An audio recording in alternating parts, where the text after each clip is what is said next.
Convido a igreja, convido você a abrir a palavra do Senhor no Salmo de número 90. Será esse o texto para nossa reflexão, meditação nessa noite. Salmo de Moisés, uma oração, uma petição. Esse é o gênero desse salmo, a súplica ao Senhor. Salmo de número 90.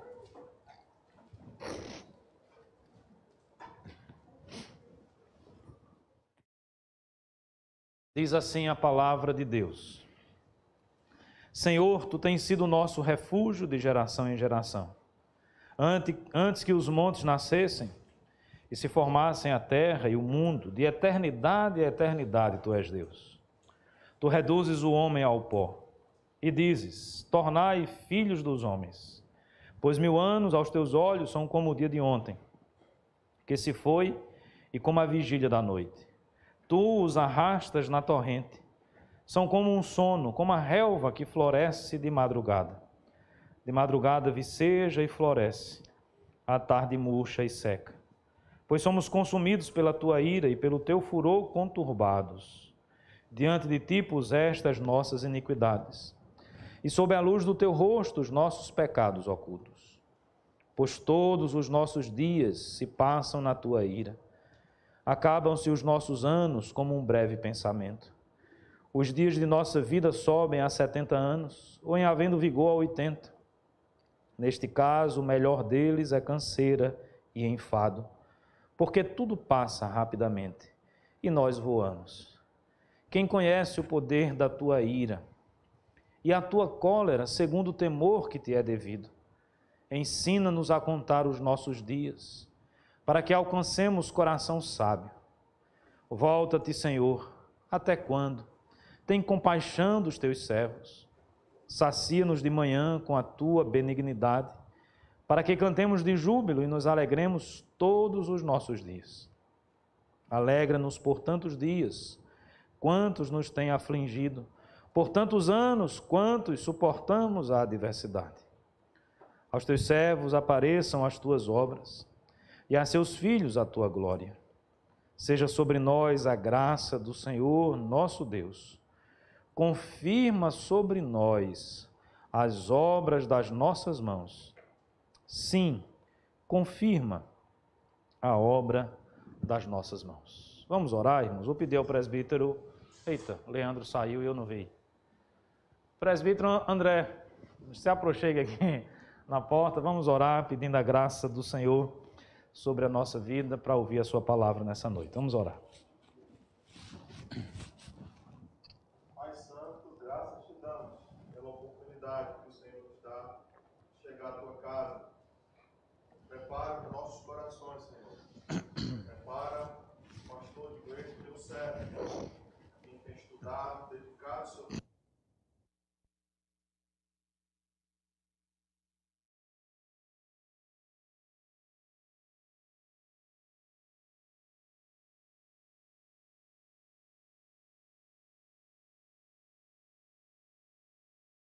Ó Pai amado, assim eu peço, agradecido, em nome santo do nosso Senhor Jesus.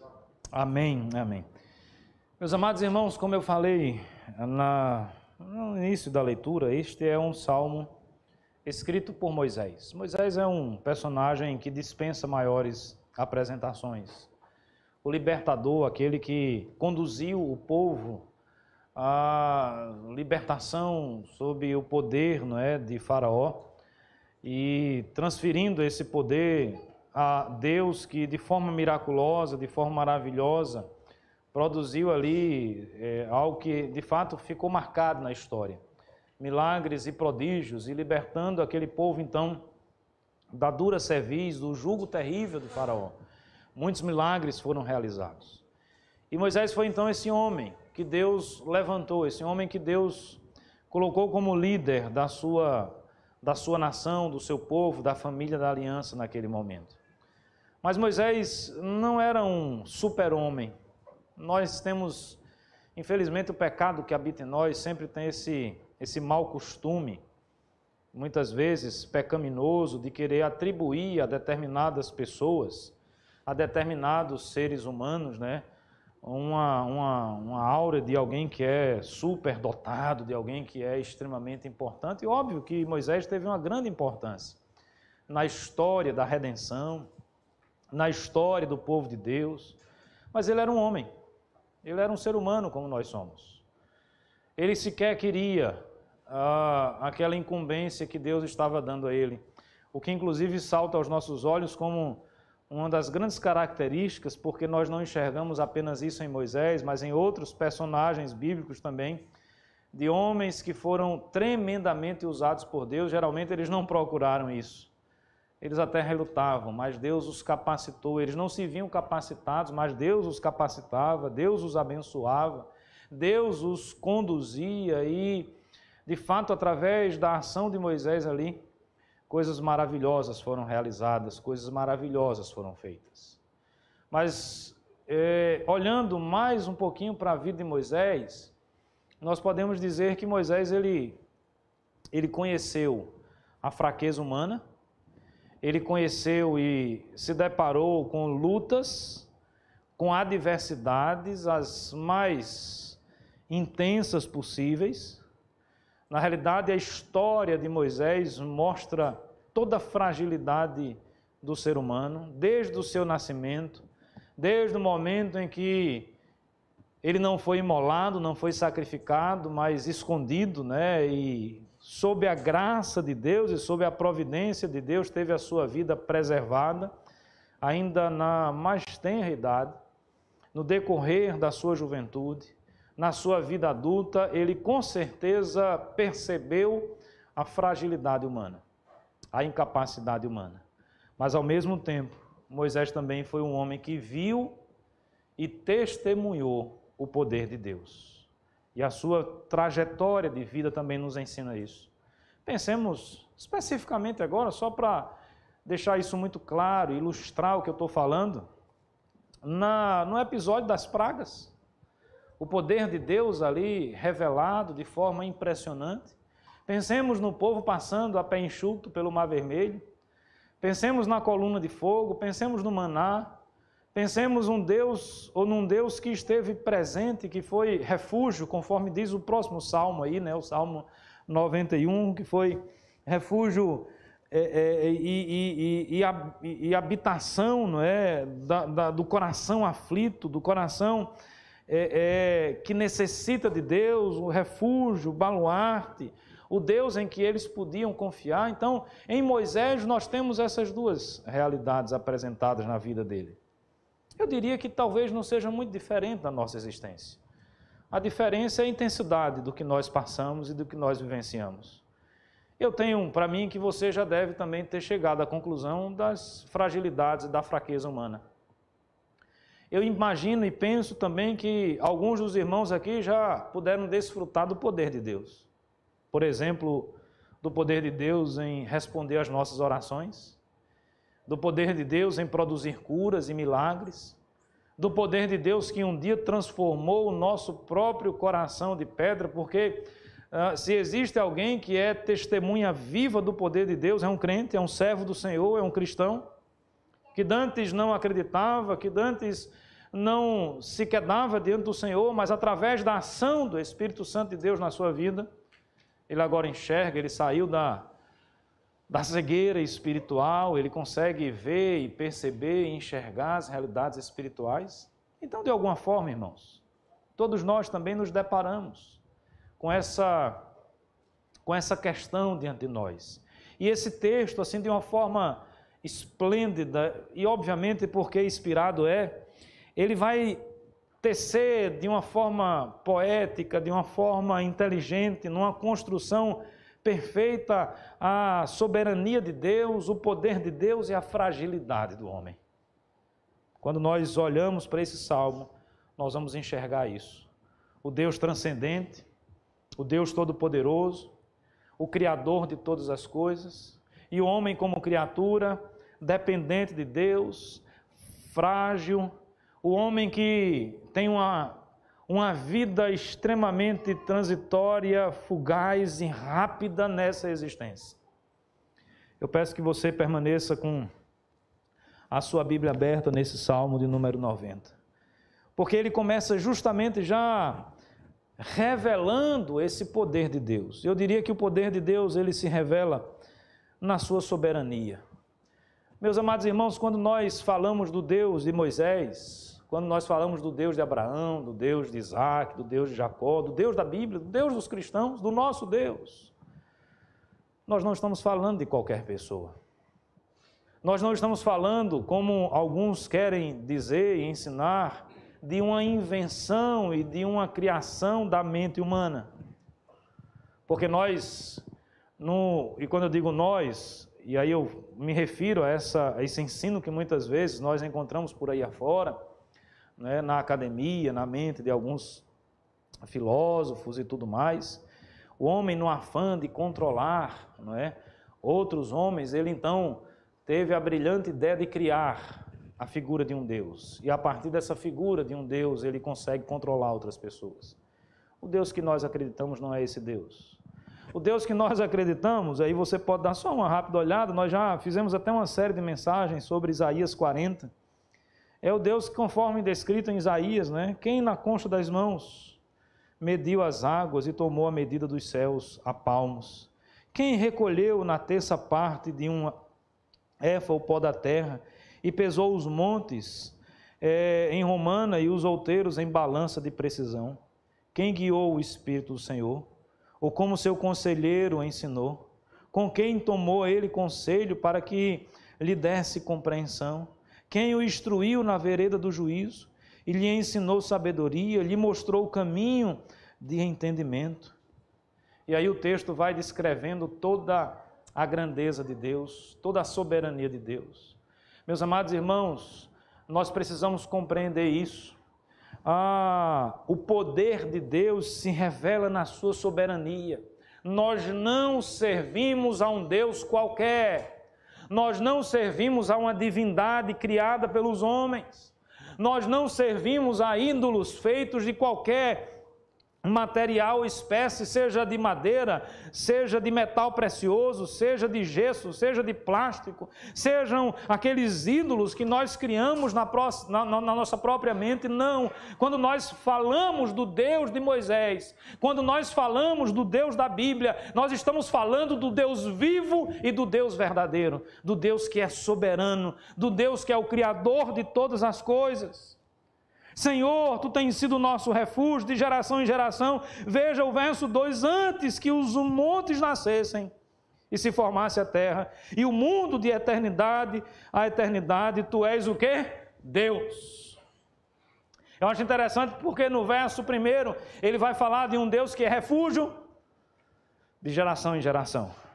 Obviamente que Moisés foi alguém que conduziu o povo numa determinada geração. 40 anos no deserto, e ali Deus foi o refúgio.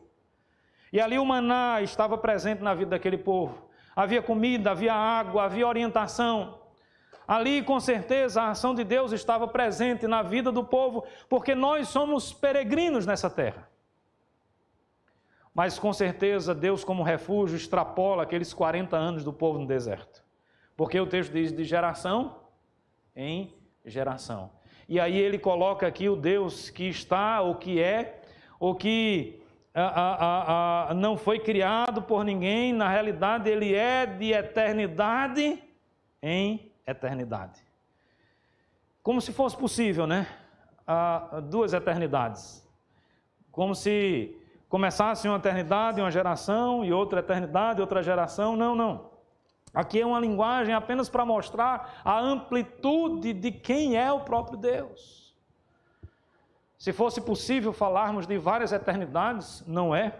A eternidade é uma só. Deus não tem começo, Deus não tem fim. Não há como medi-lo. Quem foi o seu conselheiro? Quem primeiro deu a ele?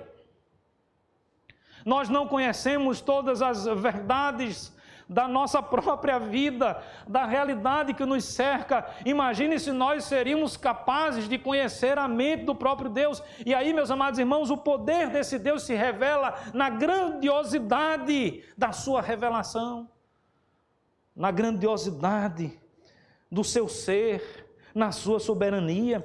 Antes que os montes nascessem e se formassem a terra e o mundo. Tu és Deus. Na realidade, Ele é Deus porque Ele formou os montes. Ele é Deus porque Ele está lá desde o início. Deus, em comparação ao homem, na realidade a gente não tem nem como comparar. Está aí uma outra vã atitude humana que muitas vezes quer ser como Deus é. É a origem do primeiro pecado e que continua destruindo muitas gerações, muitas mentes, muitos corações, pessoas que acreditam, que pensam que podem ser iguais a Deus. No alto da soberba declaram a morte de Deus, no alto da soberba afrontam o nome de Deus, no alto da sua soberba não reconhecem a soberania de Deus. E aí o verso 3 diz assim: tu reduzes o homem ao pó e dizes, tornai filhos dos homens. Parece até Deus brincando com a gente, né?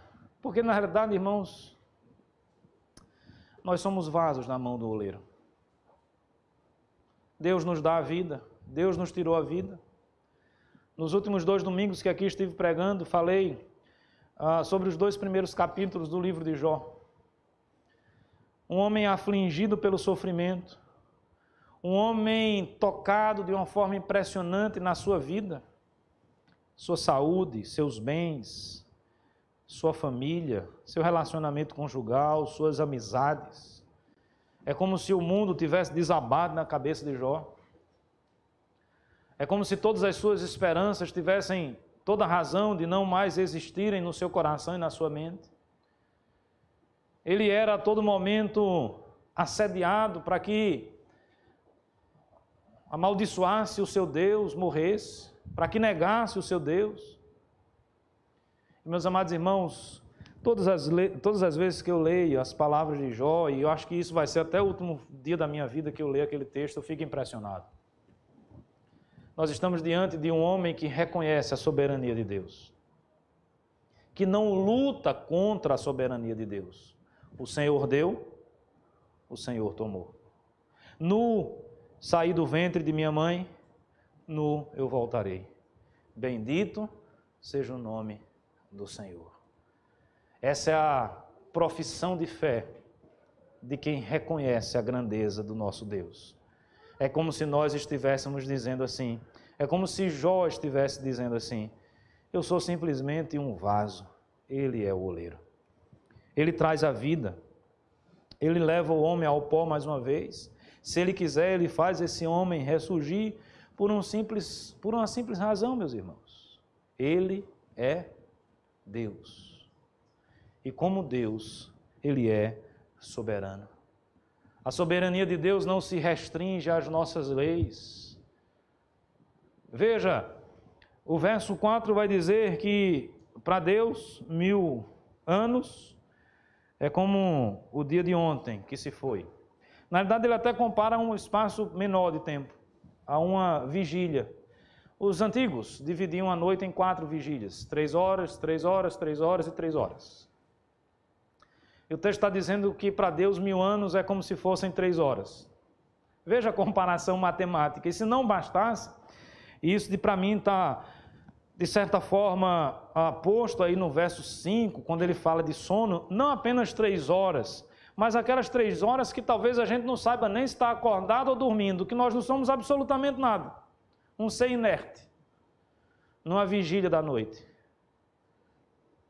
1000 anos para Deus é como se fosse isso. Os irmãos percebem que Deus não se rege pelas nossas leis. Deus pode estar em vários lugares ao mesmo tempo, porque Ele é onipresente. Deus conhece aquilo que nós vamos fazer lá na frente. A palavra não nos chegou à boca e Deus já sabe o que é que nós vamos falar, porque Ele é onisciente. E Deus pode absolutamente fazer qualquer coisa, porque Ele é o Deus Todo-Poderoso. Então, meus amados irmãos, nós estamos diante de um Deus, da apresentação de um Deus que é poderoso, de um Deus que é maravilhoso. Como eu falei, Moisés foi um homem que viu a glória de Deus. Moisés foi um homem que viu o poder de Deus agindo ali na terra do Egito, agindo no meio do seu povo, mas ele percebe também toda a fragilidade humana. E aí, meus amados irmãos, o poder de Deus também se revela na fragilidade humana. Porque quanto mais fracos nós nos reconhecemos, quanto mais limitados nós nos reconhecemos, mais teremos a capacidade e a condição de perceber o poder de Deus agindo na nossa vida. Quem é o homem? Quem somos nós? Veja, meus amados irmãos, verso 9: pois todos os nossos dias se passam na tua ira, acabam-se os nossos anos como um breve pensamento. Esse é o homem. Não precisa revelar a idade, não. Mas os irmãos, assim, que já passaram dos 60, por exemplo, os irmãos lembram, ou tem uma vaga lembrança daquele momento, assim, que você era criança, que você pulava, que você corria, que sua mãe dizia assim para você: menino, fica quieto, você vai cair, você subia em árvore, você jogava bola, você nadava no rio, você fazia um monte de estripulia. E agora quem é você? Quem somos nós quando a velhice vai chegando? Somos pessoas que não temos a mesma locomoção, o mesmo vigor, a mesma força. Um conselho aqui para os jovens, para as crianças, para os adolescentes: conversa com os mais velhos e pergunta se demorou muito para chegar nesse estado. Eu não estou com 60 ainda, estou na casa dos 40. Mas eu já tenho a impressão que passou rápido demais. Rápido demais. É a sabedoria bíblica. É a sabedoria da palavra de Deus nos falando o que é a nossa vida, meus amados irmãos. Os nossos anos são como um breve pensamento. Os dias da nossa vida, verso 10, sobem a 70.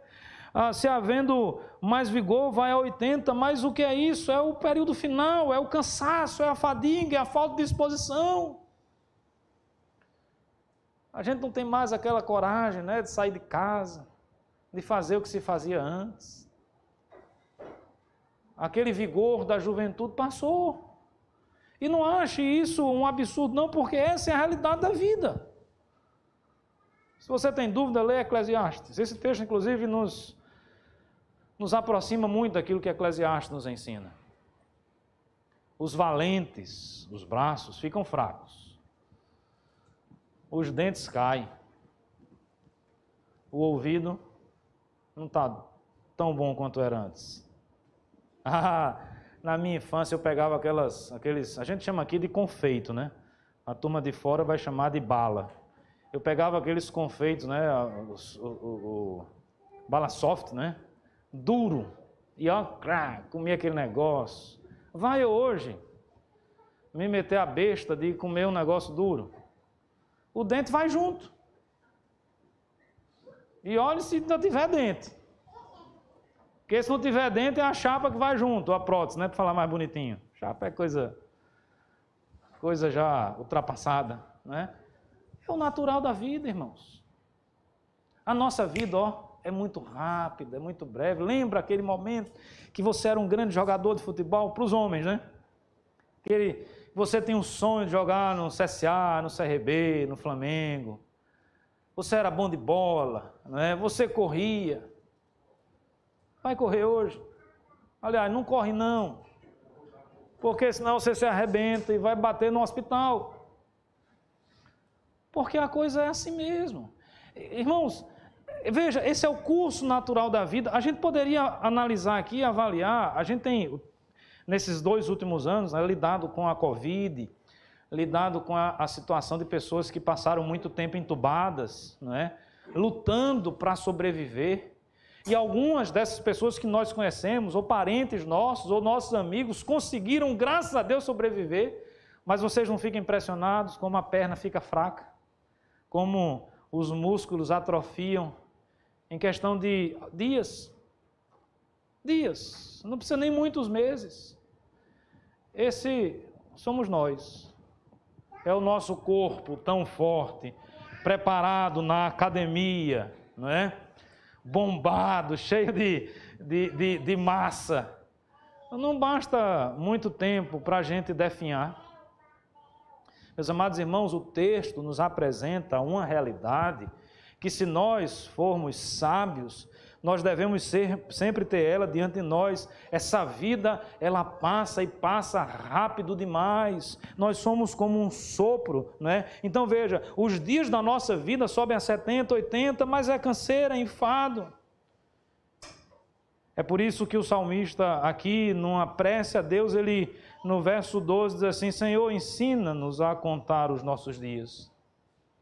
É como se ele estivesse dizendo assim: ó, ajuda para que a gente viva os nossos dias da melhor forma possível. Porque eles passam rápido demais.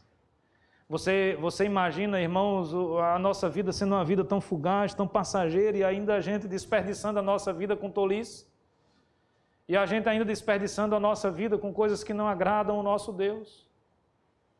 E aí, meus amados irmãos, louvado seja o nome do Senhor, que Ele é o nosso refúgio, louvado seja o nome do Senhor, porque de geração em geração Ele está presente na história do seu povo, da família da aliança, e esse Deus age no nosso coração, e o seu poder se revela quando nós, mesmo percebendo que somos passageiros, que somos finitos, que somos fracos, que somos limitados, que não somos o super-homem ou a mulher maravilha que nós imaginávamos quando crianças, quando jovens, no vigor da idade nós éramos. Mesmo assim, esse Deus continua nos abençoando, mesmo assim, esse Deus continua fazendo com que nós possamos refletir sobre a vida e contar os nossos dias, alcançando um coração sábio. É o poder de Deus se revelando na sua ação, na nossa vida. Se tem uma coisa que eu acho fantástico na revelação de Deus, quando nós estudamos teologia, quando nós nos aprofundamos no conhecimento de Deus, nós vamos encontrar a palavra de Deus falando de um Deus majestoso. Lembra da visão de Isaías? Eu vi o Senhor assentado no alto e sublime trono. Isaías capítulo 6. Nós vamos ver o Senhor, a Bíblia falando do Senhor dos exércitos. Nós vamos ver a Bíblia, as Sagradas Escrituras, falando do Deus que destruiu o faraó de uma forma impressionante. Nós vamos ouvir e ver o relato bíblico falando, por exemplo, da vitória que Deus deu a Elias, o seu servo, diante de dezenas e centenas de profetas de Baal. Nós vamos encontrar a palavra de Deus falando de um Deus que fechou a boca dos leões, que fez com que os amigos de Daniel não fossem sequer, como é que eu diria, chamuscados pelo fogo da fornalha ardente. Nós vamos ver a palavra de Deus falando, como nós estudamos hoje pela manhã, de Cristo curando um cego, e um cego de nascença. Então nós não estamos falando de uma pessoa qualquer, nós estamos falando de um Deus que transcende, que nós não conseguimos alcançar. Mas eu estava dizendo que uma das coisas que mais me chama a atenção na revelação de Deus é que esse Deus que é transcendente, esse Deus que é maravilhoso, esse Deus que mediu a terra e pode medir a terra e pegar e conter as águas na palma das suas mãos, esse Deus que já era antes dos montes existirem, Ele não é apenas transcendente, Ele também é imanente. Ele também se relaciona comigo e com você. Ele é o Emanuel. Louvado seja o nome do Senhor por isso. Eu estou falando de um Deus que cuida de nós. Isso é que é ser refúgio. O Deus que se preocupa conosco. Você imagina o que é que eu, o que é que você, o que é que nós somos na amplitude do universo da criação de Deus? Nós somos uma partícula ínfima. Ínfima. As grandes personalidades do mundo sabem quem é você? Imagina aí, quem é o cantor mais famoso? Não sei, mas suponhamos, um top 5 aí dos mais famosos. Sabe quem é você? Os grandes escritores, os grandes cineastas, os grandes atores, sabe quem é você? Os grandes generais, os grandes estadistas, presidentes de vários países, homens, mulheres extremamente poderosos, eles sabem quem é você? Você pode pegar o telefone, Diz assim, ó, eu estou querendo bater um papo com alguém, deixa eu dar uma ligada aqui para o presidente dos Estados Unidos. Vou trocar uma figurinha com ele. Ah, eu gostei muito da música que o Eric Clapton fez, deixa eu bater um papo com o Eric Clapton, porque eu gosto muito da forma como ele toca. Nós temos acesso a essas pessoas? Se você tem, depois você me diz, tá certo? Estou querendo menosprezar ninguém, não. Eu suponho que você não tem acesso a quase ninguém, mas de repente você tem aí, eu não sei. Quem são essas pessoas diante de Deus? Quem é o homem mais poderoso que existe na terra diante de Deus? Faraó era poderoso? Será que existia alguém mais poderoso do que Faraó? Com os seus exércitos? Com os seus cavalos e cavaleiros? Mas na hora que o poder de Deus se revelou, o homem mais poderoso da terra não passa de pó e cinza e de um vaso também nas mãos do oleiro. E mesmo não tendo acesso a essas grandes personalidades da terra, eu e você, nós temos acesso àquele que está acima de todos. Acesso ao próprio Deus. Você não acha isso maravilhoso? Eu acho. Você não acha isso impressionante? Eu acho. O Deus que é transcendente, mas o Deus que é imanente. O Deus que nesse exato momento, aí onde você está, você não precisa nem fechar o olho. Você pode continuar fazendo de conta que está me ouvindo. Mas nesse exato momento você pode orar a Deus. Você pode falar com Deus. E Deus pode responder você. Porque Ele sabe quem é você. Ele sabe quem é você. Ele conhece a sua vida. Ele conhece a sua história. Ele conhece exatamente o sentimento que está no seu coração nesse momento. Ele sabe até o que eu vou falar quando eu não falei ainda. Como Deus sabe que você estaria aqui nessa noite. Como Deus sabe o que eu iria falar para vocês nessa noite. Veja, isso não são coincidências. Isso não é determinismo. Eu estou falando do Deus que pode todas as coisas. Eu estou falando do Deus que conhece todas as coisas. Eu estou falando daquele que não foi criado por ninguém e a tudo criou, mas mesmo assim, assentado no alto e sublime trono, é o Deus, e aí me permita aqui pensar agora em Cristo, é o Deus que se fez carne, é o Deus que habitou entre nós, que tabernaculou entre nós, e como o Deus que se fez homem, entregou a sua vida por mim e por você, sofreu, foi humilhado, foi açoitado, um rei que nasceu numa manjedoura. Aquele que era digno de toda a glória, que provavelmente, talvez, nada nesse mundo chegasse perto da sua glória, nada que poderíamos oferecer a Deus seria suficiente para chegar na estatura daquilo que Ele é. Mas Ele se fez homem. Ele passou por todo esse processo da humilhação, esvaziando-se a si mesmo. E Ele fez isso, sabe por quê, irmãos? Porque Ele é o nosso refúgio. Porque Ele é o Salvador da nossa vida. Ele fez isso para que a sua justiça fosse satisfeita e para que em Cristo Jesus nós fôssemos salvos. Louvado seja o nome do Senhor por isso. Apesar de toda fragilidade, apesar de toda pequenez humana, e eu pulo agora para o último verso, nós vamos nos deparar com o poder de Deus que se revela através da sua graça que nos atinge. É isso que Moisés está dizendo nesse cântico. Seja sobre nós a graça do Senhor.